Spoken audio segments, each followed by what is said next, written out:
gusto y un honor que esté el día de hoy con nosotros.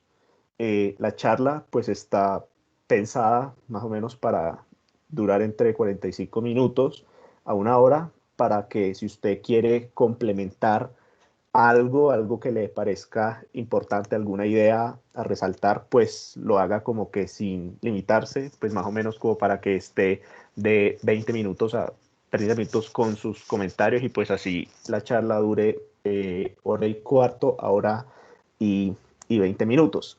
Como los expositores no pueden ver quién levanta la mano, entonces cuando usted quiera decir algo, pues simplemente prende el micrófono y nos interrumpe sin, ningún, sin ningún problema.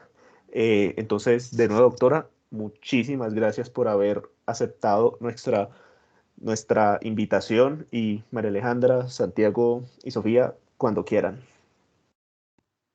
Julián, muchísimas gracias y de verdad que le agradezco a todos ustedes esta invitación. Entonces, no sé si dejo más bien que hagan toda su presentación y yo voy anotando los puntos a decir y los manifiesto más bien al final. Doctora, como Sí, usted doctora, como usted prefiera. se sienta más cómoda. Ah, bueno, perfecto. Listo. Perfecto, entonces quedamos en eso. Si yo veo alguna cosa para introducir la conversación, hablo, y si no, lo dejo todo para el final. Bienvenidos a los tres conferencistas y muchísimas gracias. Listo, hola a todos, muy buenas noches. Mi nombre es María Alejandra Bernal y pues el día de hoy vamos a empezar esta charla acerca de la enfermedad inflamatoria intestinal. Dale a la siguiente, Sofi. Entonces, la enfermedad inflamatoria intestinal es, digamos que,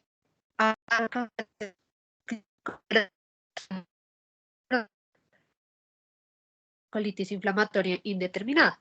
Dale a la siguiente, Sofi.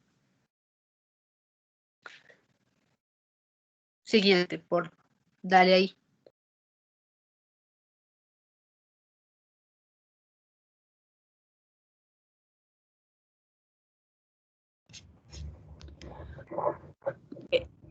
Hola, buenas noches. Bueno, entonces, hablando un poco sobre la epidemiología de esta enfermedad, es importante decir que los países con más alta incidencia y prevalencia son los países desarrollados, porque hay que decir que esta es una enfermedad que responde al desarrollo de las sociedades. Sin embargo, en Asia, África y acá también en América Latina, la incidencia y la prevalencia han aumentado producto de la occidentalización de estas sociedades. En Norteamérica se estima que la incidencia es de 20 por cada 100.000 habitantes, en Europa se han descrito incidencias de 13 por cada 100.000 habitantes, en Asia de 0.6 por cada 100.000 habitantes, y aunque hay pocos estudios en Latinoamérica, todos concuerdan con lo que inicialmente les dije, que es que la incidencia y la prevalencia han ido en aumento. Sobre la relación entre hombres y mujeres, esta es de 1.3 mujeres por cada hombre, y esta es una enfermedad que se presenta entre la segunda y la cuarta década de la vida. Sin embargo, tiene dos picos de presentación entre uno a los 30 y otro a los 60 años. Todo esto refiriéndome a la enfermedad de Crohn. En Colombia también se ha descrito pues, los estudios que se han hecho. Un estudio fue publicado por la Revista Colombiana de Reumatología el año pasado.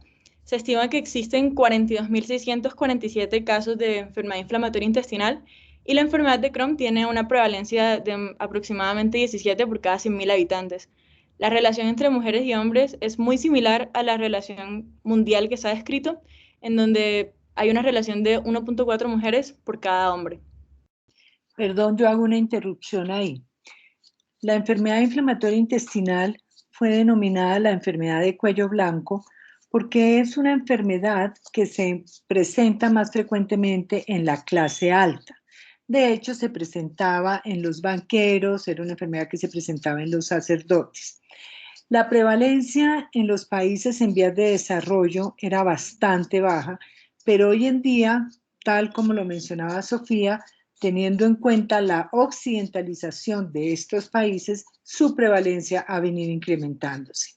El estudio que muestras es un estudio que hizo el doctor, si bien es cierto, tú hablaste de la Revista Colombiana de Reumatología, Hay un estudio hecho por el doctor Fabián Juliao, que fue uno de nuestros egresados y que es gastroenterólogo del Pablo Tobón Uribe en Medellín. Es la única persona que ha logrado establecer la incidencia y la prevalencia de la enfermedad inflamatoria intestinal en nuestro medio. ¿Por qué? Porque él se dedicó a trabajar en enfermedad inflamatoria intestinal y de esta forma se consiguió que el Pablo Tobón sea un centro de remisión para enfermedad inflamatoria intestinal. Son pocos los centros que cuentan con esta clínica. San Ignacio cuenta con la clínica de la enfermedad inflamatoria intestinal, consulta que se hace los martes en la mañana. Puedes continuar, Sofía. Muchas gracias, doctora. Buenas noches, yo soy Santiago Bolívar. Con respecto a la epidemiología de la colitis ulcerativa, es muy similar a la enfermedad de Crohn. De hecho, la mayoría de veces cuando reportan los datos epidemiológicos se refieren como la enfermedad inflamatoria intestinal como uno solo. Aquí lo importante es que es algo que estaba incrementando recientemente en los países en vía de desarrollo, porque antes era poca la industrialización, pero ahora ha incrementado y asimismo han incrementado la incidencia de enfermedad inflamatoria intestinal y entre esas la colitis ulcerativa. A diferencia de la enfermedad de Crohn, han notado que la proporción entre mujeres y hombres tiende a ser similar en el caso de la colitis ulcerativa, siendo esta como la única diferencia en cuanto a la enfermedad de Crohn respecto a la epidemiología. Listo, entonces ya entrando un poco en materia sobre la enfermedad de Crohn, es importante decir que esta es una enfermedad multifactorial que comprende aspectos como la microbiota intestinal, una susceptibilidad genética, también hay desencadenantes ambientales y también la respuesta inmune del huésped. Entonces, se han descrito factores ambientales tanto protectores como de riesgo.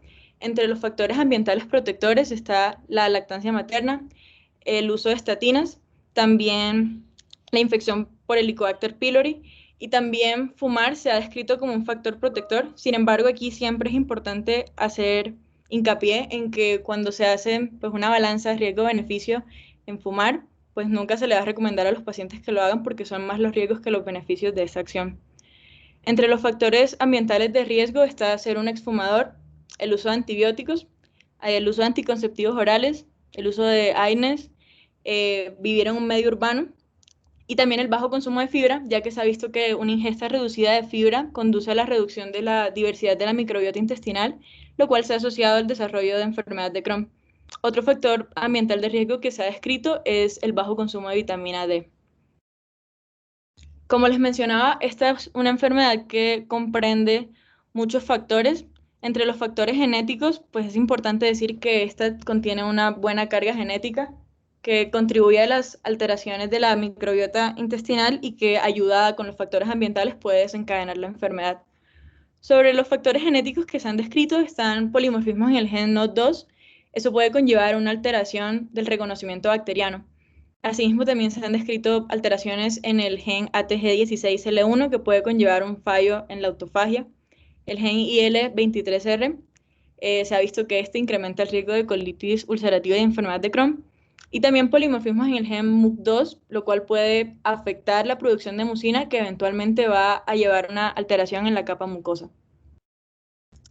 Sobre la fisiopatología de esta enfermedad, las causas solamente son parcialmente conocidas.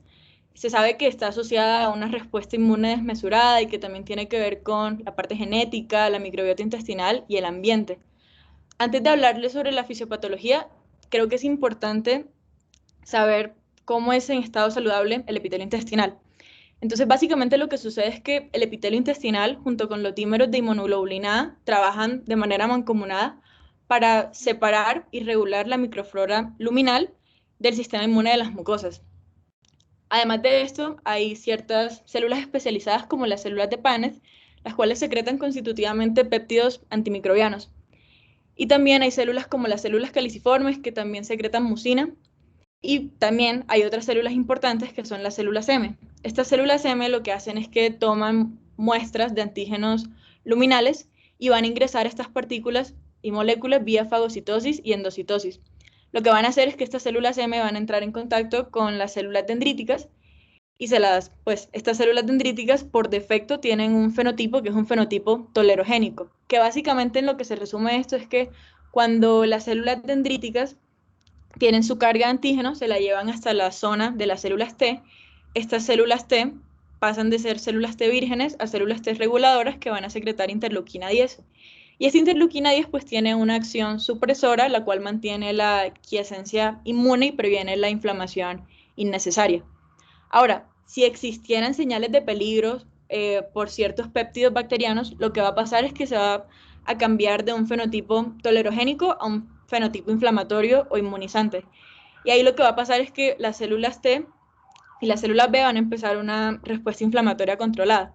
Sin embargo, eventualmente esta va a volver a su estado de homeostasis y se va a recomponer. Eso es lo que sucede pues, en condiciones normales. Sin embargo, en afecciones inflamatorias como la enfermedad de Crohn, por ciertos factores genéticos como los mencionados anteriormente, hay una pérdida de esta homeostasis intestinal y factores genéticos, por ejemplo, la disminución de la expresión del gen de mucina MUC1 va a hacer que la cobertura de mucina se vuelva insuficiente, o también se ha descrito que en la enfermedad de Crohn hay un sello, el sello hermético que usualmente une las células epiteliales. Este sello hermético se vuelve permeable, puede ser por polimorfismos en genes que codifican para proteínas de unión, por ejemplo la decaderina o la sonolocluens. O también se ha descrito que puede haber disfunción celular, por ejemplo una disfunción en las células de Paneth que ya no van, o mejor dicho, que van a disminuir la secreción de los péptidos antimicrobianos. En cualquiera que sea el caso, la barrera epitelial se va a romper como un evento primario y la microflora luminal va a entrar en contacto con el sistema inmune de las mucosas. Todo esto lo que va a ocasionar es que hay una respuesta inmune proinflamatoria en donde pues, las células dendríticas van a estimular diferentes tipos de células T, por ejemplo las TH17, las TH1, las TH2, y también en respuesta al contenido luminal, los macrófagos van a secretar interleuquina 12, interleuquina 23, que van a activar a células natural killer y todo esto va a perpetuar la inflamación intestinal. Lo importante en este sentido es saber que la actividad inflamatoria sobrepasa la capacidad regulatoria. Y esto lo que va a ocasionar es que haya una perpetuación de la inflamación intestinal que eventualmente se va a reflejar en los signos y síntomas que evidencian los pacientes o que refieren los pacientes. Entonces, sobre las características de la enfermedad de Crohn, esta puede afectar cualquier parte del tracto gastrointestinal, desde la boca hasta el ano, principalmente la porción distal del intestino delgado en el ileum terminal. Esta presenta una inflamación transmural y es por eso que pueden haber complicaciones tan severas como las fístulas, estenosis o presencia de abscesos.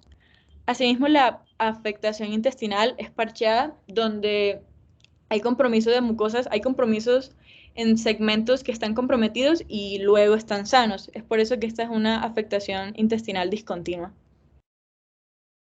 Sobre el compromiso anatómico, como les mencionaba, la mayor parte de los pacientes, el 45% de ellos presentan afectación en el ileum terminal, 32% en el colon, hay afectación ileocolónica en el 19% de los casos y solamente en un 4% de los casos se ha descrito compromiso en el tracto digestivo superior. Como la afectación es transmural, puede haber fenotipo estenosante en el 5% de los casos, penetrante en un 14%, sin embargo la gran mayoría, en un 81%, presentan un fenotipo no estenosante y no penetrante. El diagnóstico de la enfermedad de Crohn comprende un conjunto de aspectos clínicos, aspectos de laboratorio, endoscópicos e histológicos. Entonces, sobre la presentación clínica, es importante decir que esta puede depender de la ubicación, la gravedad y el comportamiento de la enfermedad. Si bien un escenario común puede ser un paciente joven que llega refiriendo dolor abdominal en el cuadrante inferior derecho, que tiene diarrea crónica, tiene pérdida de peso, puede tener fatiga, astenia, dinamia. Sin embargo, siempre es importante tener en cuenta que los síntomas son heterogéneos e insidiosos, y así como puede haber un cuadro bastante florido, puede que el paciente solamente refiera a uno de los signos o los síntomas de los cuales les hablaré a continuación. Entonces, la diarrea es una diarrea inflamatoria de predominio nocturno que despierta al paciente. Siempre hay que estudiarla y también se le debe preguntar al paciente, pues colocarlo a ver la escala de Bristol para que él la describa. Ahorita les voy a mostrar la escala de Bristol. El dolor abdominal, como le dije, está en fosa ilíaca derecha y es intermitente. El sangrado, puede haber sangrado rectal, por eso siempre hay que hacer diagnósticos diferenciales con otras patologías. Puede haber fiebre y escalofríos, los cuales pueden indicar presencia de complicaciones como abscesos, o simplemente la fiebre y escalofríos pueden ser otra de las presentaciones clínicas de la enfermedad. También puede haber pérdida de peso, urgencia y tenesmo. En estos pacientes también hay que buscar información sobre viajes recientes, infecciones gastrointestinales, medicamentos, y en el examen físico siempre hay que evaluar signos de toxicidad sistémica, de desnutrición, de deshidratación o de anemia. Como les dije, pues hay que estudiar la diarrea. Los pacientes usualmente pueden referir una diarrea aquí tipo 7, la cual es líquida, sin piezas sólidas, y también puede ser diarrea en donde puede ser sanguinolenta. Sobre las complicaciones, esto es el punto donde siempre se quiere... Un segundo, hago una interrupción, Sofía, discúlpame. No se preocupe. A ver, dentro de las manifestaciones clínicas, la manifestación más importante en la enfermedad de Crohn es el dolor abdominal. Es la característica predominante, lo que difiere de la colitis ulcerativa, que ya nos van a mencionar ustedes, que es la diarrea. El dolor abdominal hace que uno de los diagnósticos diferenciales sea la apendicitis aguda, que yo me imagino que ustedes lo van a mencionar. Pero fíjense ustedes que no es inusual que los pacientes que llegan con dolor abdominal sean llevados a una cirugía con diagnóstico de apendicitis y lo que encuentre el médico o el cirujano que lo está interviniendo sea una enfermedad de Crohn. Entonces, siempre tener en mente que el dolor es la característica primordial en los pacientes con enfermedad de Crohn, tal como lo dijo Sofía, en la fosa ilíaca derecha, que puede presentarse también como la presencia de una masa, que puede indicar la formación del absceso o de una colección o de un plastrón. Y eso complica el diagnóstico entre apendicitis aguda con formación de un plastrón apendicular y la enfermedad de Crohn. Ya puedes continuar, Sofía. Es mejor aclarar ahí. Veo que es mejor hacerlo así. Discúlpame. No, doctora, no se preocupe, muchas gracias. Listo. Entonces, como les comentaba, las complicaciones, este es el punto al que realmente se quiere evitar llegar. Estos pacientes pueden llegar a presentar abscesos mesentéricos, peritonitis, fístulas externas, pueden también presentar fístulas perianales, y en general, como les dije, siempre es importante hacer un diagnóstico y un tratamiento oportuno de la enfermedad para no llegar a este punto de la misma. Sobre los hallazgos en laboratorio, pues estos hallazgos típicos pueden incluir leucocitosis, trombocitosis, puede haber aumento de proteínas de fase aguda, sin embargo, a veces estas no se correlacionan tan bien con los hallazgos endoscópicos. Puede haber también anemia, elevación de aminotransferasas y fosfatasa alcalina, hipoalbuminemia, deficiencia de vitaminas, y también les hablaremos un poco de esto más adelante, pero se pueden utilizar biomarcadores fecales para evaluar la actividad de la enfermedad, como por ejemplo la calprotectina fecal. Entre los hallazgos endoscópicos se puede encontrar un aspecto empedrado, también pueden haber úlceras aftosas con centro pálido, que son las que están aquí en las flechitas, y también pues en esta parte se puede evidenciar una lesión en la válvula ileocecal. Realmente la importancia y por lo que coloqué esta imagen, es que siempre es importante cuando se hacen estudios endoscópicos llegar hasta la válvula ileocecal, porque como les mencionaba, gran parte de estos pacientes presentan afectación en el ilion terminal. Entonces, por eso siempre los estudios endoscópicos deben llegar hasta este punto. En este caso, lo que podemos ver es una lesión adyacente a la válvula ileocecal que es sobreelevada y que puede condicionar a estenosis. Bueno, ahí voy a hacer un comentario.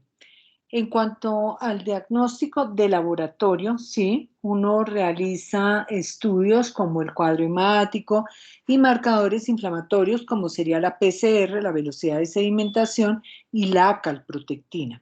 Es cierto que muchas veces no encontramos una correlación directa entre el compromiso del paciente o la actividad de la enfermedad y los marcadores inflamatorios como la PCR y la velocidad. Con esto quiero decir que si yo encuentro una PCR normal y una velocidad de sedimentación normal, de ninguna manera puedo decir que el paciente no tiene enfermedad activa. ¿Qué es la calprotectina? Sofía, ¿qué es la calprotectina? La calprotectina es la presencia de leucocitos en la materia fecal. Uno puede hacer lactoferrina fecal o calprotectina fecal para identificar si existe actividad inflamatoria. Si la calprotectina es positiva y usualmente por encima de 1000, uno hace el diagnóstico de que existe actividad de la enfermedad. Fíjense ustedes que la calprotectina se ha querido utilizar para hacer el diagnóstico diferencial con síndrome de intestino irritable. Personalmente no la uso, pero ustedes van a leer eso en la literatura. No la uso porque me parece increíble que uno tenga que usar la calprotectina para saber que el paciente tiene un síndrome de intestino irritable. Si la calprotectina es negativa, entonces yo lo confirmo. No, yo creo que la historia clínica es fundamental. La calprotectina fecal nos sirve para hacer el seguimiento de nuestros pacientes con enfermedad inflamatoria intestinal. Eso era básicamente lo que quería comentar. Gracias, doctora. Doctora, disculpe, yo tengo una pregunta, o bueno, a Sofi. Eso quiere decir, o no sé si fue que entendí mal, pero entonces el síndrome de intestino irritable podría ser un factor de riesgo también para la enfermedad de Crohn. No, señora, en absoluto. No es ningún factor de riesgo. Lo que pasa es que listo. el síndrome de intestino irritable, que es una enfermedad que muchas personas creen que es un diagnóstico de exclusión, utilizan la calprotectina y, como les digo, está descrito en la literatura para hacer el diagnóstico diferencial con enfermedad inflamatoria intestinal. Si la calprotectina da positiva, pues evidentemente no hay síndrome de intestino irritable, porque si es positiva quiere decir que existe compromiso mucoso de la enfermedad y el síndrome de intestino irritable no lo produce. Fíjense ustedes que en el síndrome de intestino irritable la colonoscopia es siempre normal, siempre. Y usualmente hoy en día cuando hacemos colonoscopia siempre entramos a la válvula ileocecal para determinar cómo se encuentra el ilion terminal, ¿correcto? Entonces siempre lo hacemos porque, como ya lo dijo Sofía, el principal compromiso de la enfermedad de Crohn es el ilion terminal, pero también encontramos el compromiso en el colon. Muchas gracias, doctora. Gracias, doctora. Listo. Entonces, sobre los hallazgos que se puedan encontrar en histología, las características microscópicas de la enfermedad de Crohn activa incluyen abundantes neutrófilos que se pueden infiltrar y dañar el epitelio de las criptas. Por los ciclos repetidos de destrucción y de regeneración de las criptas puede haber una distorsión y una desorganización de las glándulas mucosas. Las criptas normalmente son rectas y paralelas, pero van a adoptar formas de ramificación extrañas con orientaciones inusuales entre sí.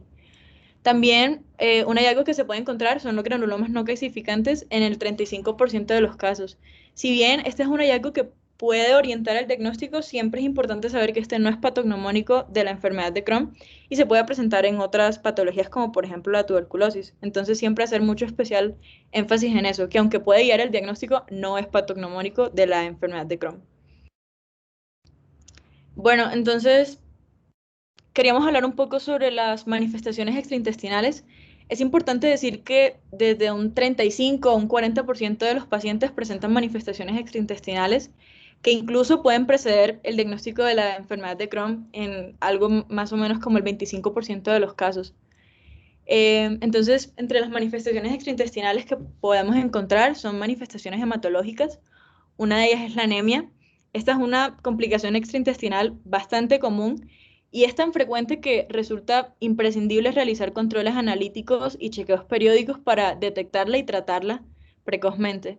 Entonces, esta puede ser causada por pérdidas hemáticas crónicas, por un déficit de vitamina B12 o folatos, ya sea porque no se consumen o porque puede que se estén tomando fármacos, por ejemplo la sulfasalacina, que inhibe la absorción y el metabolismo de ácido fólico y puede causar deficiencia del mismo. También la anemia puede ser por defectos en la absorción del hierro y puede ser una anemia por procesos inflamatorios crónicos. En estos pacientes también se ve que existe hipercoagulabilidad y es por esto que ellos pueden presentar más episodios de trombosis venosa profunda y también de tromboembolismo pulmonar. Existen también manifestaciones musculoesqueléticas, por ejemplo, pueden ser artropatías periféricas o axiales.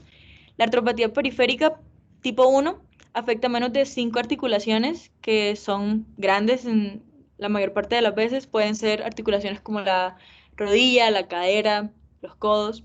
Y esta es autolimitada, demora menos de 10 semanas. La tipo 2 afecta más de 5 articulaciones que usualmente son pequeñas. La articulación más frecuentemente afectada es la metacarpofalángica y esta es crónica. Y sobre la artropatía axial, esta incluye la espondilitis anquilosante y la sacroileitis. Y los pacientes pueden referir que tienen dolor lumbar matutino.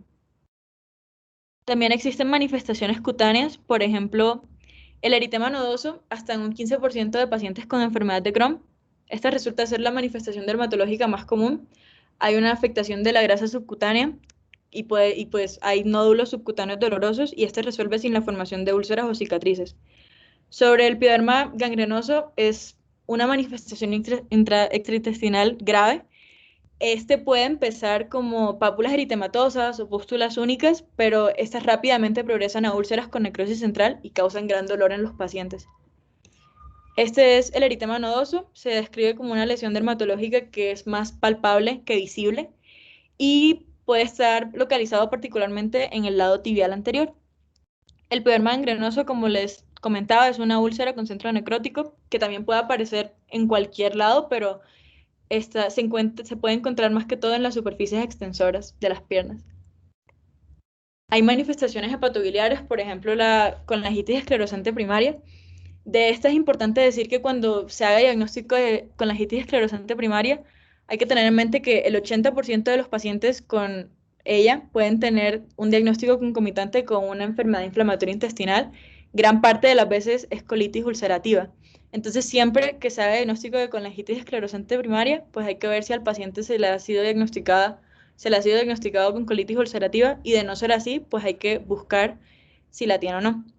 La colangitis esclerosante primaria es una enfermedad crónica irreversible que pues, es la inflamación progresiva de las vías biliares intra o extrahepáticas que puede conducir a insuficiencia hepática o a colangiocarcinoma. Es por eso que es tan importante detectarla y tratarla precozmente. Sobre la colelitiasis, aquí hay una alteración de la circulación enteropática de las sales biliares y en esta puede haber leve aumento de las enzimas hepáticas. Y ya para finalizar, de las manifestaciones extraintestinales más frecuentes están las manifestaciones oculares también. Los pacientes pueden tener episcleritis, donde se presentan con un cuadro de ojo rojo, donde hay hiperemia conjuntival. En esta no hay pérdida de la visión o fotofobia, a diferencia de la uveitis, donde también es un cuadro de ojo rojo. Sin embargo, estos pacientes refieren dolor ocular, hiperemia, fotofobia, cefalea, y es importante hacer un tratamiento temprano de la misma porque, de no ser así, esto puede conllevar a la pérdida de la visión del paciente. Perdóname un segundo aquí entonces. Ya mencionaste que una de las manifestaciones cutáneas más importantes es el eritema nodoso. Si ustedes revisan en la literatura, las causas de eritema nodoso pueden ser N.000, sobre todo en miembros inferiores. Pero si yo les pregunto a ustedes o les comento que un paciente tiene eritema nodoso en miembros superiores, ¿qué pueden pensar ustedes? A ver, ¿a quién se le ocurre?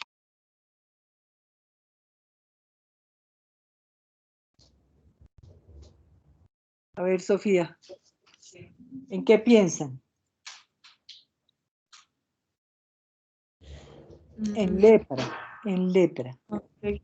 ¿Sí? Entonces, eso es un diagnóstico, pues realmente yo porque hice rural en Agua de Dios, pero usualmente no es frecuente que uno vea eritema nodoso en miembros superiores. En cuanto a las manifestaciones extraintestinales, cuando éstas se presentan, usualmente se correlacionan con actividad de la enfermedad. Eso difiere con la espondilitis anquilosante. La espondilitis anquilosante se puede presentar independientemente de la actividad de la enfermedad. Me explico, si ustedes ven un paciente con eritema nodoso, con pioderma gangrenoso, con uveitis, tienen que pensar que la enfermedad está activa. En cambio, si ven un paciente con espondilitis anquilosante, no necesariamente la enfermedad de base o la enfermedad inflamatoria intestinal tiene que estar activa. En cuanto a la colangitis esclerosante primaria, es cierto que esta manifestación cuando se presenta sola, está usualmente asociada a enfermedad inflamatoria intestinal, principalmente colitis ulcerativa. En cambio, un paciente con colitis ulcerativa es mucho más bajo el porcentaje, pero siempre en un paciente con colitis ulcerativa debemos descartarle de todas maneras colangitis esclerosante primaria. Se sabe que más o menos el 70-80% de los pacientes con colangitis esclerosante primaria tienen colitis ulcerativa y más o menos el 20% de los pacientes con colitis ulcerativa tienen colangitis esclerosante. Listo, Sofía, puedes Gracias, continuar. doctor. Listo. ¿Sí les parece que interrumpa en cada punto mejor, cierto? Súper bien, doctora. Muchas gracias. Ok. Les cuento que me tienen descrestada con el pointer. Bueno, entonces vamos a empezar a hablar sobre la colitis ulcerativa.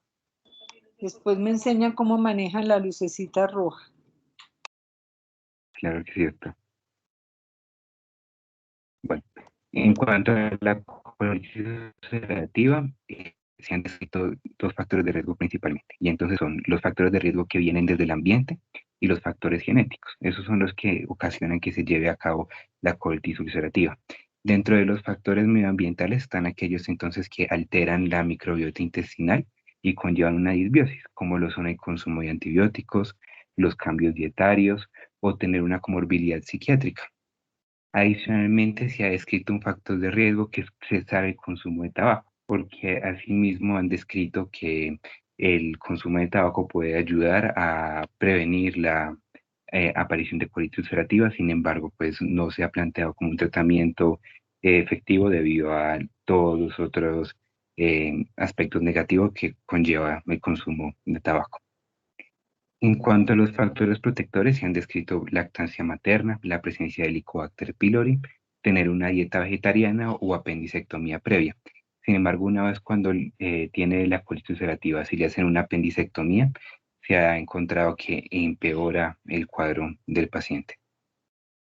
Siguiente, por favor. Aquí sí tengo que intervenir. ¿Cómo se escribe pylori? P-Y-L-O-R-I de puntico. ¿Correcto? Uy, qué pena, doctora. No, yo lo hago porque es bueno que sepan de una vez cómo se escribe, no pasa nada. Pero es bueno que lo escriban. Porque fíjense ustedes, por ejemplo, los patólogos escriben Barrett con una sola T y es con doble T. Yo también los corrijo. Muchas gracias por la corrección, doctor. Bueno, sigue, Santiago. Listo. En cuanto a la fisiopatología, entonces ya les fui adelantando un poco y es que tenemos la parte ambiental y la parte genética. Entonces, estas dos cosas, ¿cómo contribuyen? Entonces, primero está la estructura de la mucosa, y es que en los pacientes con colitis ulcerativa tenemos un menor grosor de la capa de mucina, y eso favorece que entonces la microbiota empiece a acercarse más al epitelio. Y adicionalmente en el epitelio hay una menor adherencia entre las células epiteliales, favoreciendo que las bacterias que están ahí en esa mucosa empiecen a invadir hacia la lámina propia. También entonces están los factores bioquímicos, que ya les comento ahorita, que es por ejemplo la disbiosis. Está también una hiperrespuesta inflamatoria por parte de los pacientes, y también tienen una respuesta inmune ante bacterias que no son patógenas. Siguiente, por favor, Sofía. ¿Cuál es entonces la clínica de la colitis ulcerativa? La colitis ulcerativa se caracteriza principalmente por una diarrea que tiene contenido sanguinolento. También pueden tener rectorragia, dolor abdominal, tenesmo. Esa diarrea puede venir con secreción de moco y el dolor puede ser tipo cólico. Sin embargo, estos síntomas no es que estén presentes siempre, sino que puede variar dependiendo de la intensidad de la enfermedad. Siguiente, por favor. Y asimismo, la duración de los episodios son variables. Se ha descrito entonces, por ejemplo, que hay pacientes que tienen síntomas tan leves que incluso no tienden a consultar, sino hasta ya después de que ellos ven como que es algo que es crónico y que les está empezando a incomodar, pero muchas veces ni siquiera son conscientes de que tienen la enfermedad. Y esto representa más o menos la mitad de los pacientes. Y estos pacientes pueden empezar a consultar, como les decía, ya cuando empiezan a ver que eso es algo crónico y que tienen recidivas, y la mayoría se presentan en periodos de 10 años. Asimismo, ellos pueden decir entonces que notaron que los síntomas empezaron cuando tenían periodos de estrés, cuando dejaron de fumar o después de una enteritis infecciosa. Siguiente. ¿Cómo llego al diagnóstico de una colitis ulcerativa? Entonces, principalmente empiezo con la clínica, empiezo a preguntarle los síntomas al paciente, empiezo a descartar diagnósticos diferenciales y puedo hacer confirmación a partir de un estudio endoscópico y de los hallazgos que encuentro a nivel histológico. Siguiente. Hablando de los diagnósticos diferenciales, ¿cuáles son los diagnósticos diferenciales que tengo que descartar?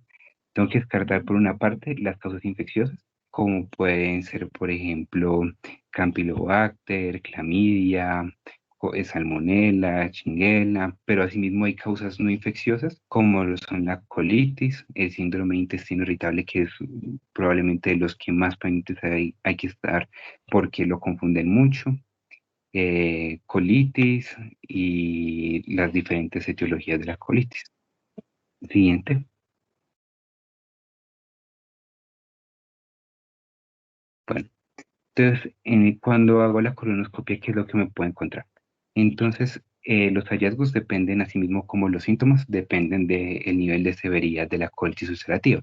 Cuando son muy leves, puedo encontrar entonces eritema, disminución del patrón vascular y gránulos que son muy finos. Mientras que cuando ya empieza a ser moderado, entonces yo ya pierdo la vascularidad y los granos ya empiezan a ser más gruesos y puedo encontrar la hemorragia de contacto. Aquí es importante que en el grado moderado no se evidencien ulceraciones, lo que sí pasa en el grado severo. Entonces ya empiezo a ver ulceraciones y hemorragias espontáneas.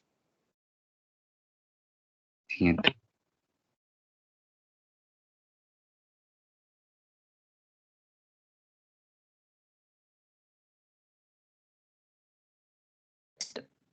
Entonces, vamos acá a hablar primero del enfoque diagnóstico, que si bien Sofi y Santiago ya lo han descrito, pues lo vamos a ampliar un poquito más acá.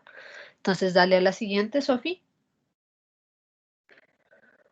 Entonces, dentro del enfoque diagnóstico, lo primero que debemos tener en cuenta es que el diagnóstico de la enfermedad inflamatoria intestinal, si bien tiene un componente de exámenes de laboratorio e imágenes importante, no son, digamos, a ver, la falta de una imagen no me puede quitar que yo sospeche el diagnóstico y que le haga seguimiento a este paciente. Y para esto, digamos que aquí les traigo un cuadro en el cual es una comparación entre ambas enfermedades. La colitis ulcerativa, como bien nos dijo Sofi, está confinada al colon en cualquiera de sus segmentos. Tiene un curso intermitente, es retrógrado y mucoso. Ocasionalmente la colitis ulcerativa tiene fiebre. El dolor abdominal es variable. Hay sangrado rectal, no tienen enfermedad perianal y no hay masa abdominal. Mientras que en la enfermedad de Crohn hay una afectación de cualquier segmento del tracto gastrointestinal. El compromiso es parcheado asimétrico, la inflamación es transmural, son frecuentes la estenosis, las fístulas y los abscesos y puede haber fiebre y masa abdominal, hacen cuadros obstructivos a repetición y lo que nos decía la doctora Hani, en la enfermedad de Crohn es muy, digamos, clásico el dolor. Siguiente, porfa. Listo, entonces, el diagnóstico otra vez se basa principalmente en la historia clínica, lo que nos vaya con, los que nos cuenta el paciente de cómo es su enfermedad y ahí es importante ser uno muy acucioso de indagar la información, indagar todos los factores que nos pueden ayudar a hacer un diagnóstico. También tienen los laboratorios, la endoscopia y la colonoscopia y el diagnóstico histológico en el cual se deben descartar diagnósticos diferenciales. Acá en la parte superior y en la parte inferior hay unos, digamos, puntos de buena práctica clínica que son de la guía de enfermedad inflamatoria intestinal de la Asociación Americana de Gastroenterología. Y el primero es que, si bien o sea que yo debería hacerle un seguimiento a todos los pacientes que presenten síntomas gastrointestinales persistentes, y este seguimiento lo debo hacer midiendo la calprotectina, haciendo una endoscopia con una biopsia o una imagen. El segundo punto de buena práctica es en pacientes en quienes la calprotectina fecal esté en unos niveles, digamos que in between, intermedios, que no me ofrezcan un diagnóstico certero, pero que tampoco me lo descarten. Uno debería considerar hacer una calprotectina seriada de seguimiento para monitorizar y anticipar un manejo inflamatorio. Siguiente. Entonces, volvemos otra vez al enfoque, historia clínica, examen físico. Hay pacientes que no siempre llegan con la clínica de tengo diarrea, tengo dolor. No, hay pacientes que uno los puede encontrar por síntomas de anemia y es una anemia ferropénica en ese caso. Entonces, puede uno enfocarlo desde la anemia ferropénica. Ojo que no siempre las causas de anemia ferropénica pueden ser alimentarias, sino que la enfermedad inflamatoria intestinal también puede ser una causa de anemia por déficit de hierro. Segundo, los paraclínicos, un hemograma, una BSG, la PCR, albúmina, la ferrocinética, un coprológico, la calprotectina fecal, que nos va a hablar de la actividad inflamatoria. Es importante en estos pacientes, en general siempre es importante descartar VIH, tuberculosis, pero particularmente en ellos también es muy importante descartar la isquemia intestinal. Debe uno hacer una ileocolonoscopia, y lo que hemos venido hablando a lo largo de la charla, y es siempre llegar a la válvula ileocecal, pasarla y evaluar todo lo que es el ilion terminal. También hay unos exámenes, digamos, de radiología. La resonancia magnética se usa a veces. Digamos que la resonancia magnética nos ofrece una mayor visualización del compromiso aledaño al intestino, cuando por ejemplo nos estamos por ejemplo, en esos casos en los que el paciente llega con dolor abdominal y uno tiene la confusión con la apendicitis y se encuentra que de pronto puede estar un apéndice emplastronado, la resonancia magnética le ofrece a uno la facilidad de ver más en detalle esto. Los exámenes radiológicos con contraste solo debería uno usarlos cuando no hay TAC o resonancia magnética, y también se puede usar la cápsula endoscópica, digamos, como alternativa para visualizar todo el tracto gastrointestinal. Siguiente, por favor.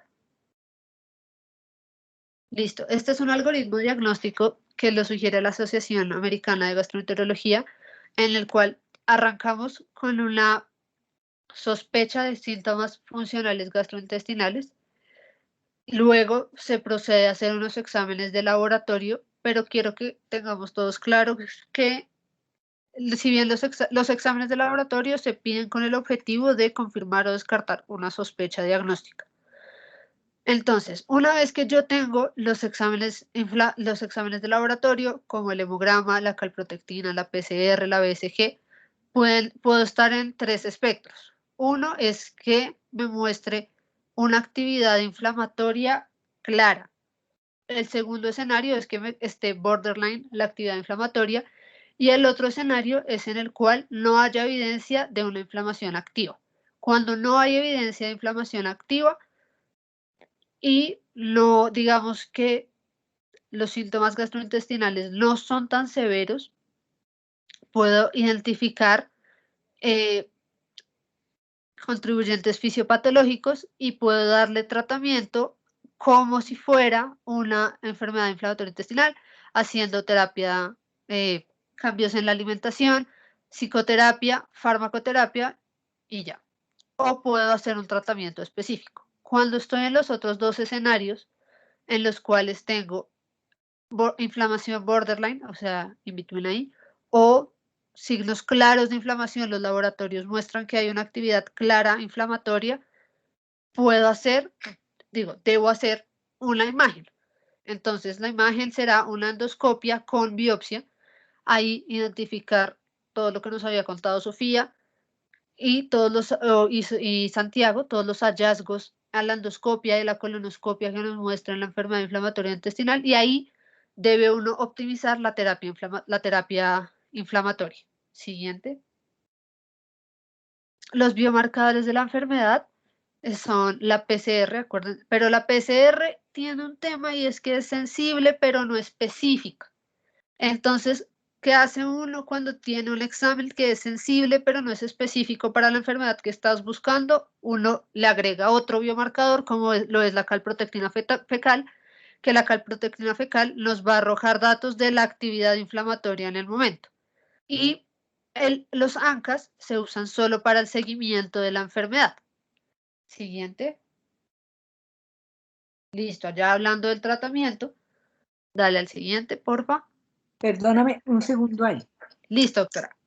A ver, existen parámetros o escalas que nosotros utilizamos para determinar la severidad de la enfermedad y de esta forma predecir qué tipo de tratamiento va a requerir nuestro paciente. Entonces, por ejemplo, para la enfermedad de Crohn existe la escala del CDAI. El CDAI quiere decir índice de actividad de la enfermedad de Crohn. ¿Qué parámetros mide? A cada uno de los parámetros que les voy a mencionar se le da un puntaje y la suma de los puntajes nos va a dar un valor determinado, y entre más alto sea el valor, mayor será el riesgo de complicaciones del paciente y va a requerir una mejor o superior terapia. Entonces, el índice de actividad de la enfermedad va a contemplar el dolor, las características de las heces, la presencia de anemia, alteraciones en el peso del paciente, si tiene complicaciones o la presencia de masa. Este CDAI nos va a decir qué tipo de tratamiento, o nos va a ayudar mejor a orientar qué tipo de tratamiento podemos darle a un paciente dado. Ya les voy a explicar por qué. En cuanto a la colitis ulcerativa, está la escala de Truloff-Witz, que nosotros, a pesar de ser del año 1950 y pico, nosotros la seguimos utilizando. Esta contempla los movimientos que tiene diariamente el paciente, la presencia de sangre en la materia fecal, la fiebre, aumento de la frecuencia cardíaca, presencia de anemia y alteración en la velocidad de sedimentación globular.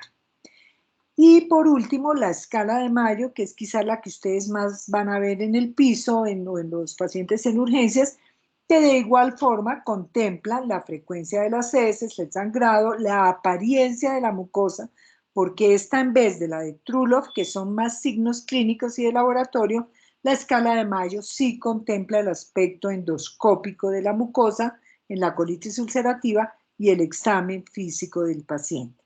Entonces yo quiero que quede claro que estas escalas nos van a servir para predecir el tipo de tratamiento que tiene el paciente. Entre mayor sea el puntaje de complicación del paciente en cada una de estas escalas, mayor complejidad deberá tener su tratamiento. Listo, ahora sí pueden. Bueno, en cuanto a los biomarcadores, realmente la utilidad de los biomarcadores, nosotros tenemos la PCR y la calprotectina, que ya las habíamos mencionado, los PANCA y los ASCA y los ANCA, el antisaccharomyces y el antineutrófilos, realmente no los utilizamos para diagnóstico. Quizás la única indicación que nosotros tenemos en este momento es cuando no podemos diferenciar ni clínica ni histológicamente si el paciente tiene una colitis ulcerativa o si tiene una enfermedad de Crohn. Es decir, ante la presencia de una colitis indeterminada. ¿Correcto? Sí, señora. Ya puedes continuar, María Alejandra. Listo. Entonces, hablando del tratamiento, la base del tratamiento es mejorar la calidad de vida del paciente y reducir al máximo las complicaciones. Los objetivos del tratamiento van a ser control de síntomas, reducir las complicaciones, aumentar, o sea, mejorar la calidad de vida y mantener la arquitectura de la mucosa, porque estos pacientes, al tener esta lesión constante en la mucosa, los predisponen a metaplasia y puede acabar en cáncer.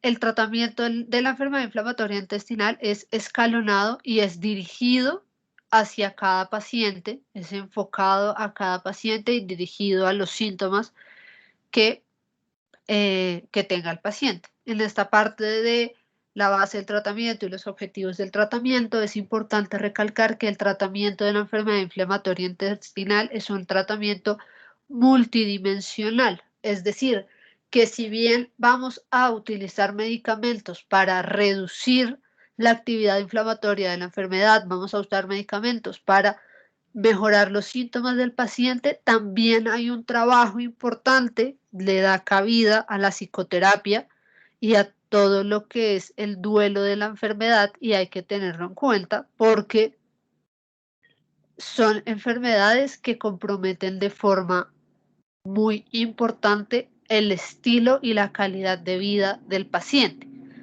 Entonces, para que lo tengamos en cuenta, es un tratamiento multidimensional y uno debería abordar los pacientes así. Siguiente, porfa. Listo. Estos son los puntos de buena práctica clínica de la Asociación Americana de Gastroenterología. Entonces, la terapia psicológica debe ser considerada en pacientes que tengan síntomas gastrointestinales funcionales. Como ya les decía, es mirando hacia el tratamiento y hacia el enfoque multidimensional del paciente. El siguiente es que los estimulantes osmóticos y los laxantes se le deberían ofrecer a aquellos pacientes que tienen constipación crónica, que tienen estreñimiento crónico. Los agentes antidiarreicos o que disminuyen la motilidad del intestino o los agentes secuestrantes de ácidos biliares se deberían usar en aquellos pacientes que tienen diarrea crónica y que tienen una actividad, digamos, quiescente de la enfermedad inflamatoria intestinal. Los antiespasmódicos, los agentes neuropáticos y los antidepresivos de tipo tricíclico se les deberían ofrecer y se deben usar en aquellos pacientes en quienes predomine el dolor como síntomas funcionales gastrointestinales. Mientras que uno debería evitar el uso de opiáceos y de opioides. ¿Por qué? Porque uno de los principales efectos adversos de los opioides es el estreñimiento, y lo que uno no quiere en un paciente con enfermedad inflamatoria intestinal es que tenga estreñimiento, ni tampoco, o sea, no queremos que tenga diarrea, tampoco que tenga estreñimiento. Queremos lograr que tenga una deposición normal dentro de lo posible.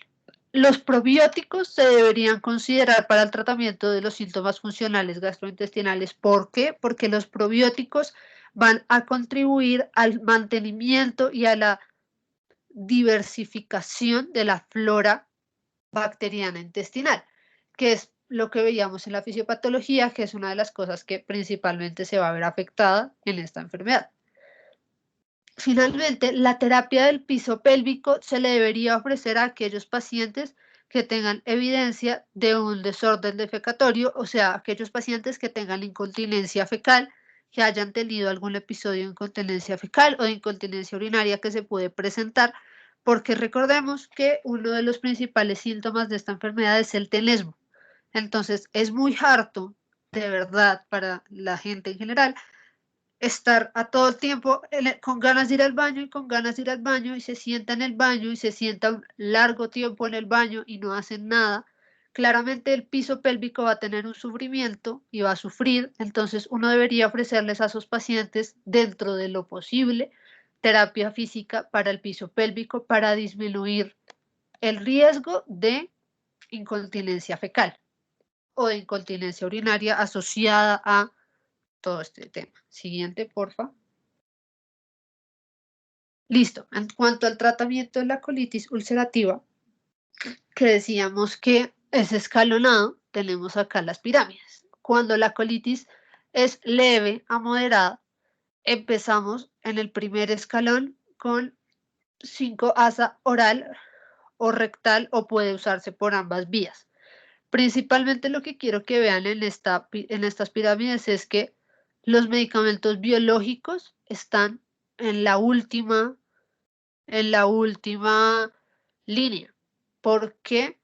Porque hay muchos pacientes que responden a un tratamiento en el que se optimice la inflamación, en el que logremos disminuir el proceso inflamatorio que tiene el intestino sin usar necesariamente biológicos. Entonces, volviendo acá. En la colitis leve a moderada empezamos con 5-ASA. El siguiente escalón es usar glucocorticoides rectales u orales. El siguiente escalón es usar la 6-mercaptopurina o la azatioprina y finalmente tenemos los medicamentos biológicos como el infliximab, adalimumab o golimumab. Luego, cuando tenemos la colitis moderada a grave, iniciamos en la base con glucocorticoides orales, seguimos con los glucocorticoides IV. Cuando ya estamos usando glucocorticoides IV, esos pacientes por lo general están hospitalizados, esos pacientes no están en su casa. El siguiente escalón es la 6-mercaptopurina o un tratamiento con azatioprina e infliximab. El siguiente es adalimumab, golimumab o vedolizumab IV. Y el último escalón es la ciclosporina IV. Siguiente. En cuanto a la enfermedad de Crohn, cuando la enfermedad de Crohn es leve a moderada, usamos la budesonida y usamos la budesonida en una forma en la cual se absorbe principalmente en colon, en el ilion y en el colon derecho. El siguiente escalón es la sulfasalacina. El siguiente es la prednisona. El siguiente es la 6-mercaptopurina, la azatioprina o el metotrexate. Y ya finalmente tenemos los medicamentos biológicos en la última parte de la pirámide.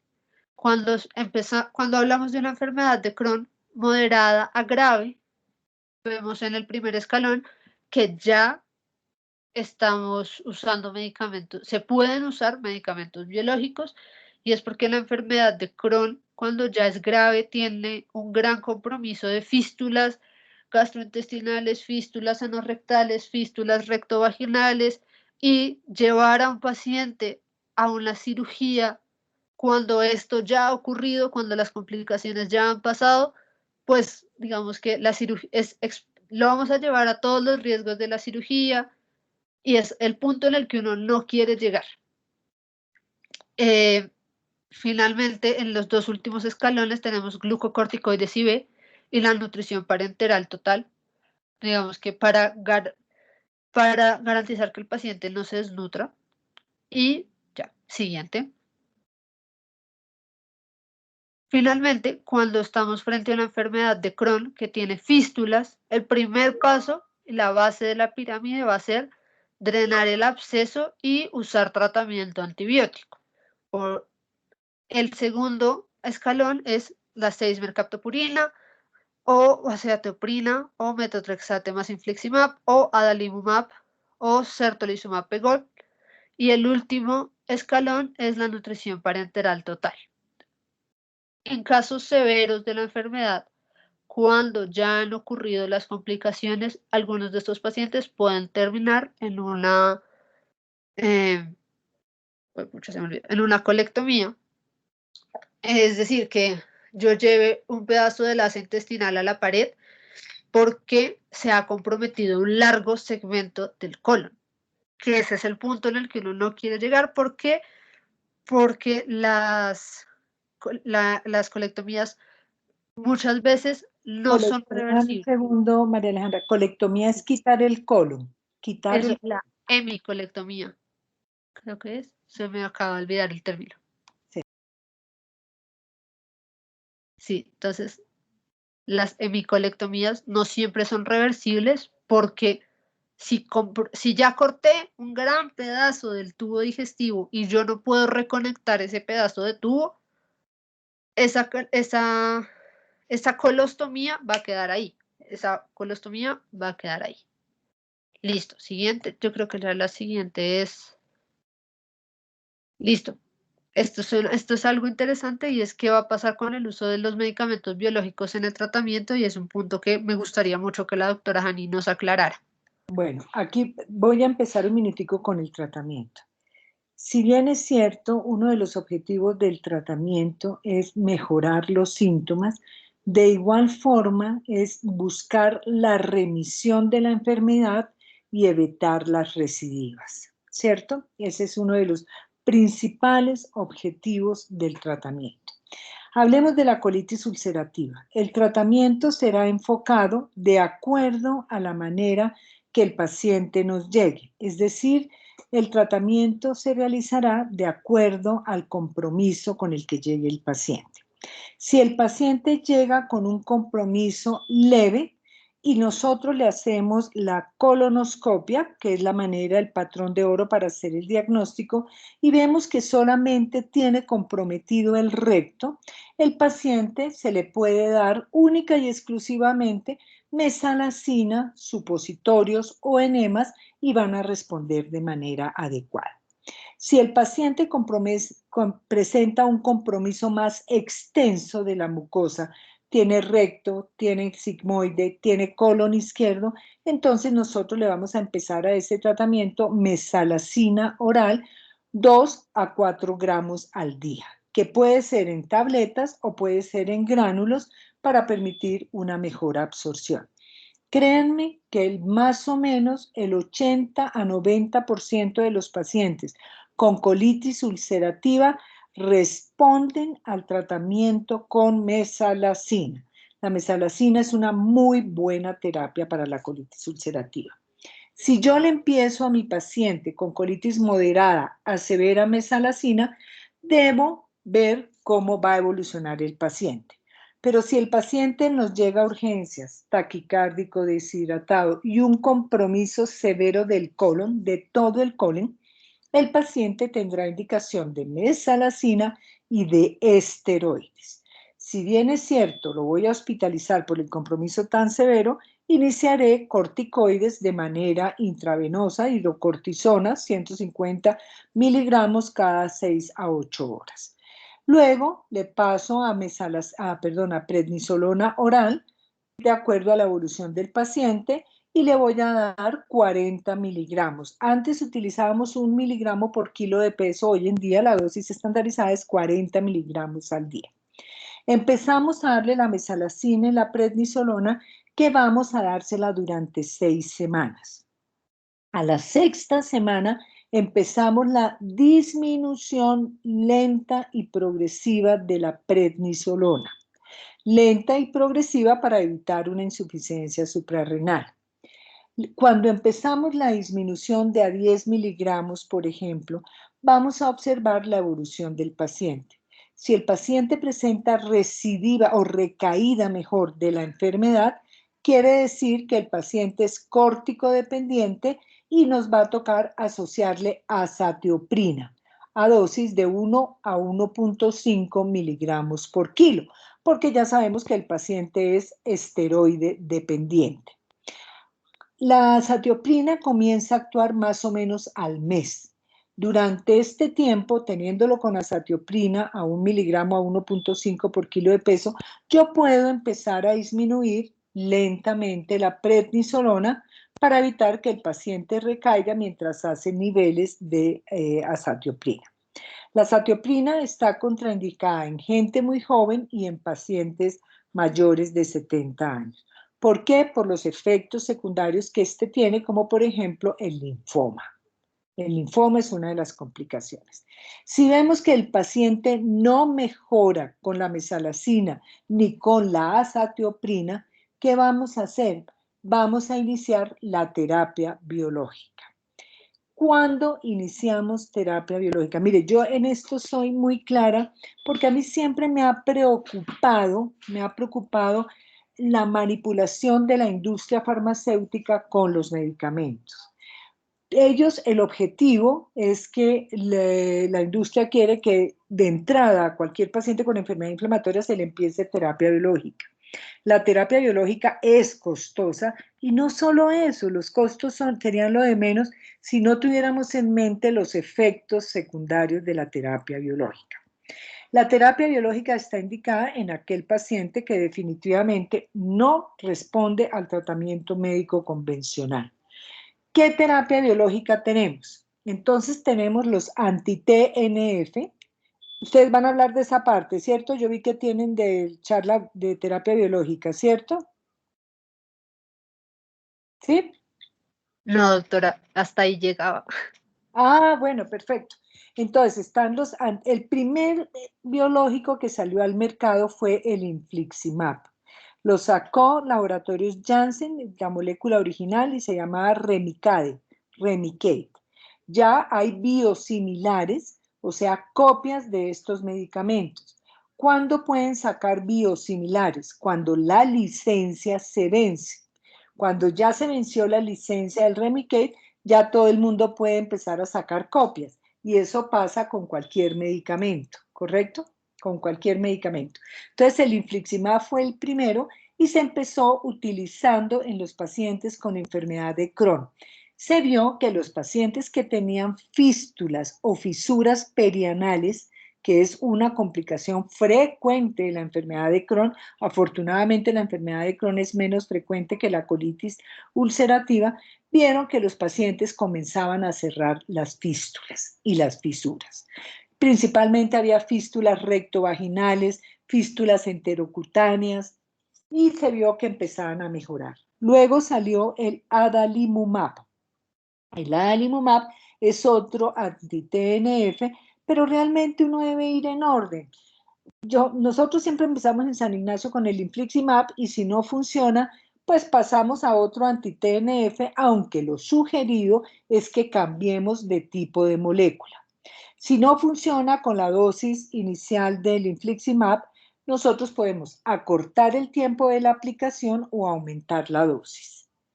Si no mejora, cambiamos a un anti-TNF o a una antiintegrina, que sería el vedolizumab. Nosotros en nuestro medio no tenemos aprobado ni el golimumab, sí, perdón, el ustekinumab no está aprobado todavía por el INVIMA, aunque en Colombia lo hay. Y estos son los dos medicamentos que nosotros tenemos. Los otros son los JAK2, que ya llegó a Colombia, el tofacitinib, que tiene una ventaja sobre la terapia biológica convencional, esto también es terapia biológica, es que se suministra vía oral, ¿correcto? Tenemos también en nuestro medio el certolizumab, que también lo utilizamos para pacientes con enfermedad de Crohn. Yo quiero recordarles que entre más temprana empiece la enfermedad inflamatoria intestinal, por ejemplo en un niño, mayor será el riesgo de desarrollar cáncer dentro de la historia natural de la enfermedad. Entonces, eso hay que tenerlo siempre en cuenta. Entonces, nosotros le damos la terapia biológica al paciente y estamos pendientes de su evolución. Si el paciente no mejora con la terapia biológica, nosotros cambiamos muchas veces de un anti-TNF a una antiintegrina y el paciente no mejora, ¿cuál sería la indicación? La cirugía. Si bien es cierto, la utilización de la terapia biológica ha mejorado la evolución en nuestros pacientes, sobre todo, por ejemplo, en enfermedad de Crohn, no lo podemos discutir, eso es cierto.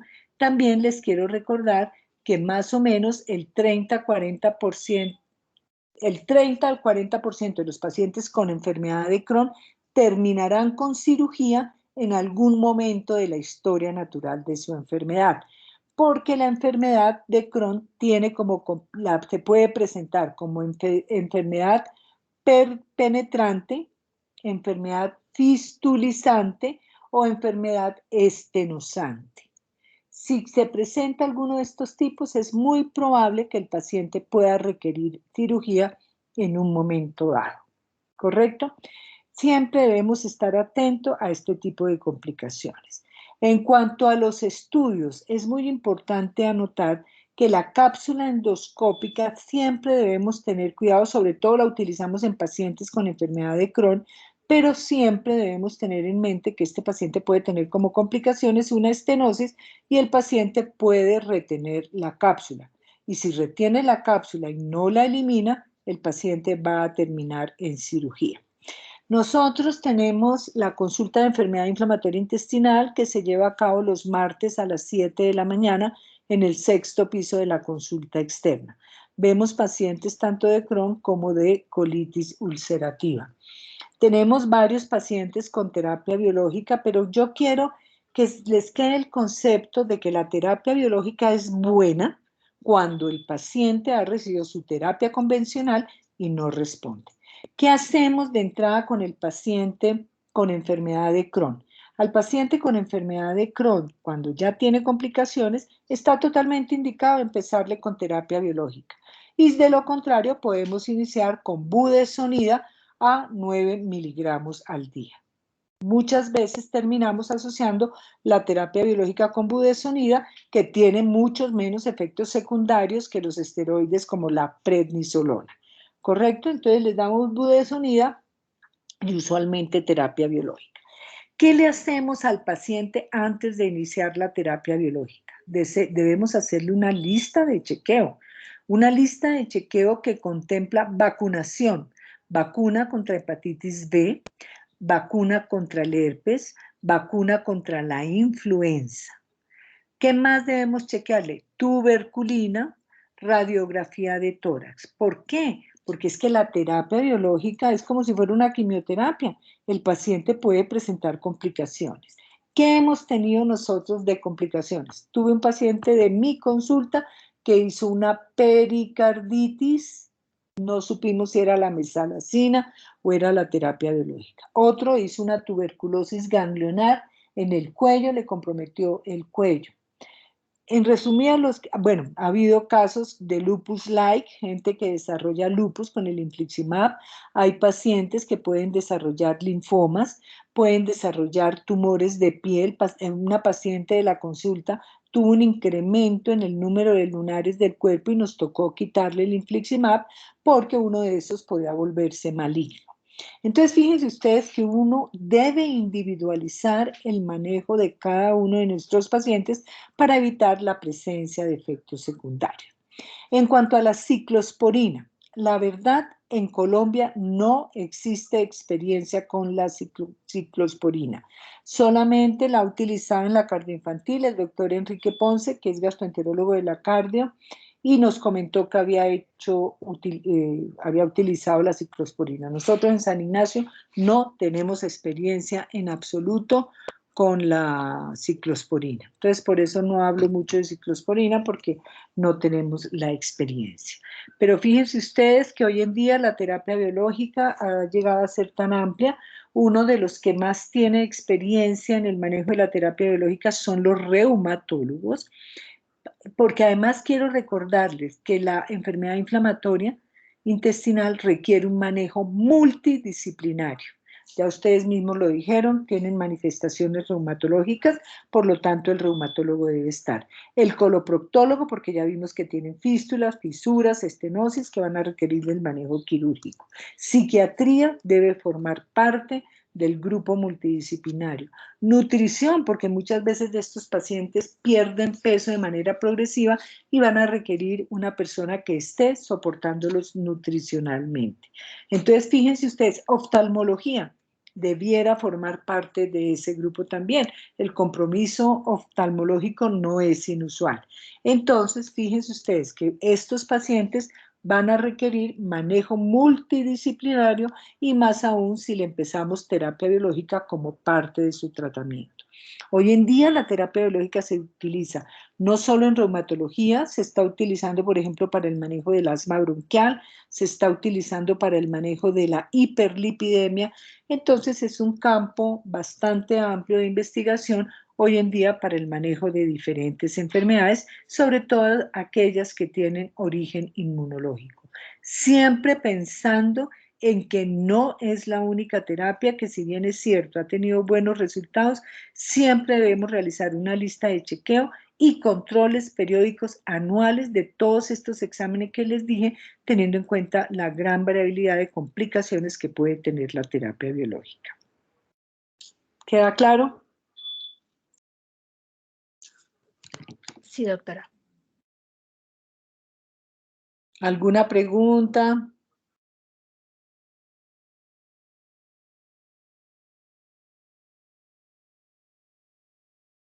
¿Alguna pregunta, doctores? Hola, doctora, yo tengo una pregunta. Manuelita, dime. Bueno, primero, pues, felicitaciones a los expositores, muy buena exposición. Bueno, tengo en realidad dos preguntas. Antes del uso de aminosalicilatos como la mesalazina o pues el uso de azatrioprina, pues que es una tioprina, ¿es necesario tener en cuenta algunas condiciones del paciente que contraindiquen el uso? Sí, como te decía, por ejemplo, bueno, la mesalazina, personas que sean alérgicas a por ejemplo, antes nosotros usábamos la sulfasalazina. Personas alérgicas a las sulfas no se podía utilizar.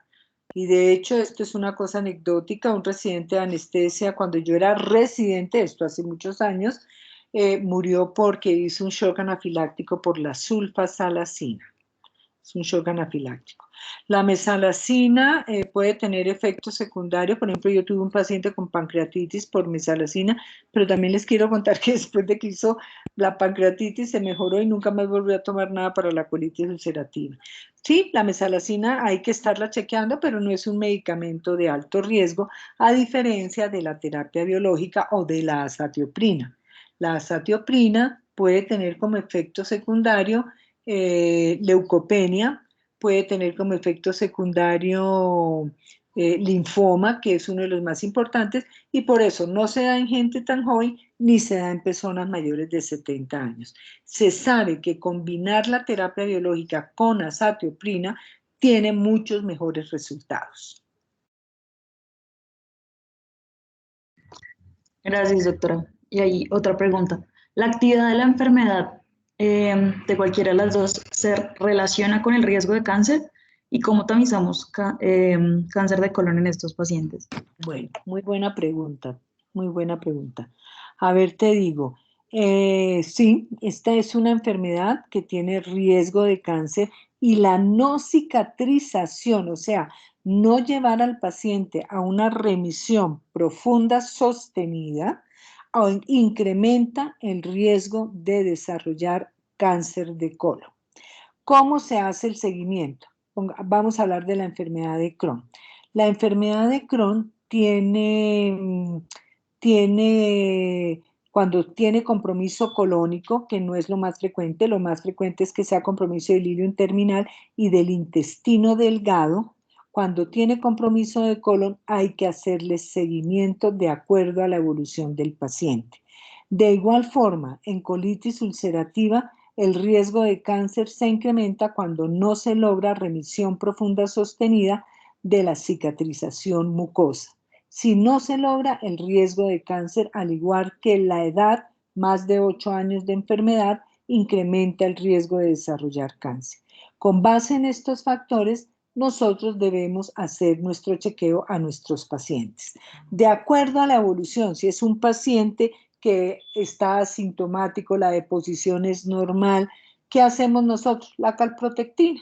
Le hacemos la calprotectina que nos va a servir de seguimiento a este paciente. ¿Correcto?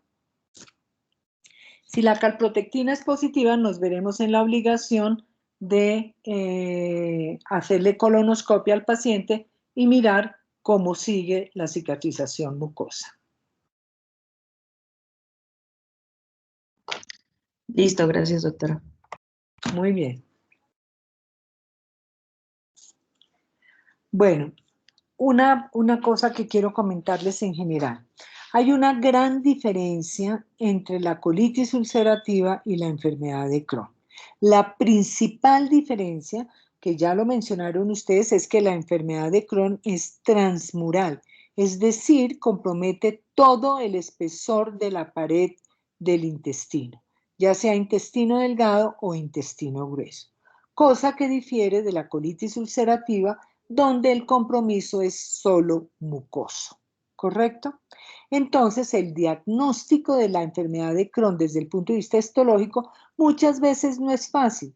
Si bien es cierto, como nos lo comentaron los expositores, la presencia de granulomas no es patognomónico de la enfermedad de Crohn, su presencia sí sugiere la enfermedad de Crohn si estamos sospechando enfermedad inflamatoria intestinal, porque así como lo dijo la doctora, en la tuberculosis también podemos encontrar la presencia de granulomas. Entonces, la principal diferencia es compromiso mucoso de la colitis ulcerativa y compromiso transmural en la enfermedad de Crohn. ¿Correcto? ¿Qué más anoté yo? Bueno, básicamente eso. Hola doctora, buenas noches. Es que a mí me queda una pregunta. Ay, no veo quién me está hablando. Daniel Luna. Ah, bueno, Daniel. Sí, señor. Lo que pasa es que no me quedó claro la indicación de las imágenes como taco-resonancia.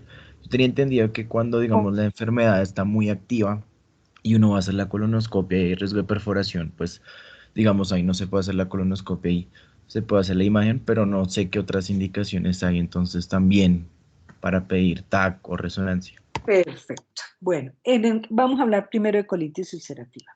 El diagnóstico de colitis ulcerativa se hace con base en la colonoscopia. Siempre la debemos hacer completa. Si el paciente llega con un compromiso severo de la mucosa colónica, pérdida del patrón vascular, presencia de ulceraciones, secreción fibrino-purulenta, debemos suspender la colonoscopia.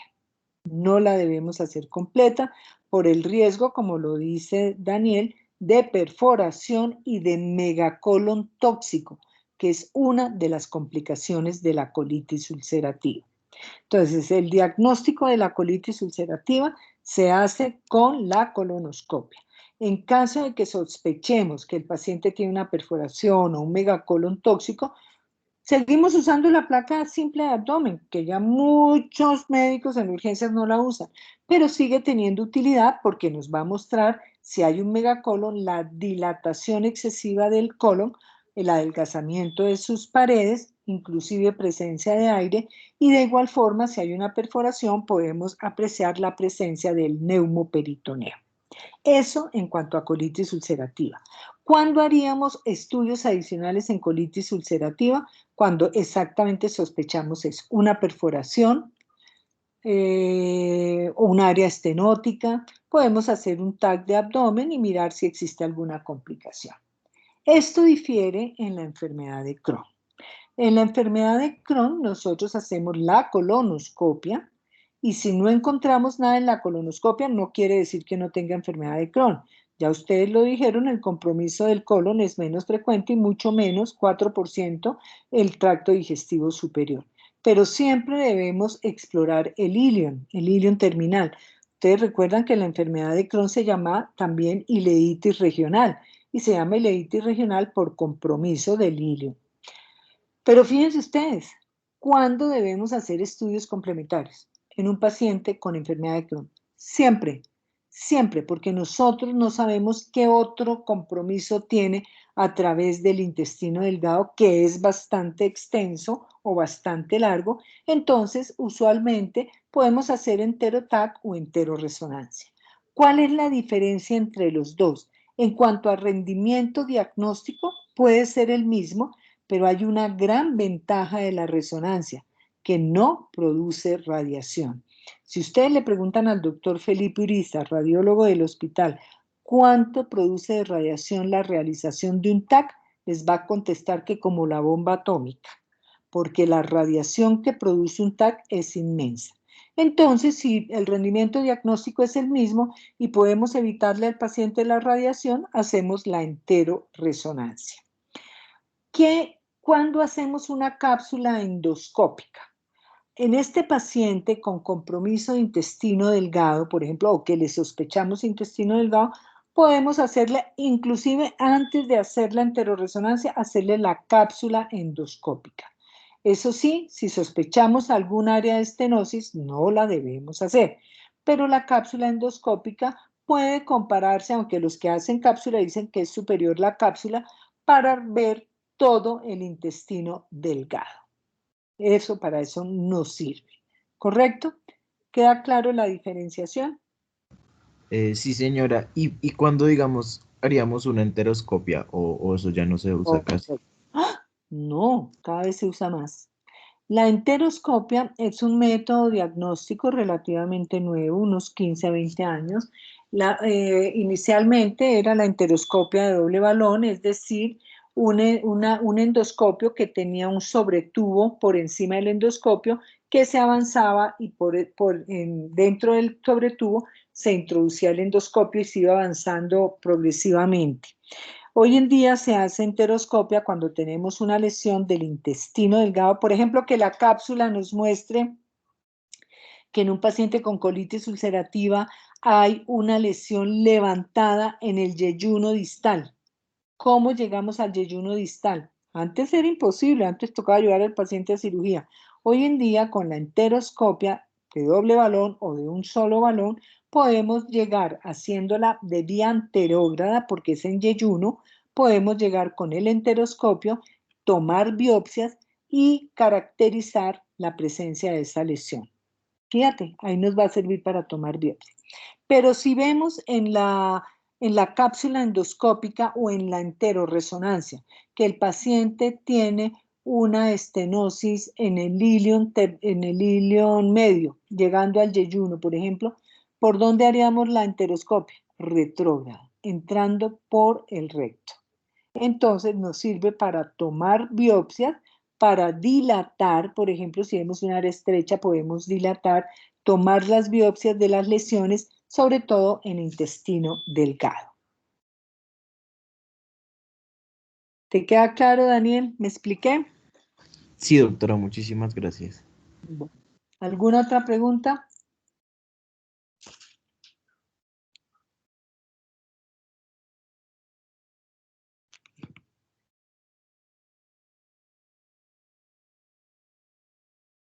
Bueno, muy bien. Entonces, pues los felicito. Excelentes revisiones, muy buenas presentaciones, hablan muy bien, la verdad. Hablan muy bien, no tienen casi muletillas, no les oí muletillas. Los felicito a los tres. Muy bien revisado, estuve mirando la bibliografía, excelente. Muy bien, muy bien. Y muchas gracias a todos los demás compañeros asistentes. Espero que les haya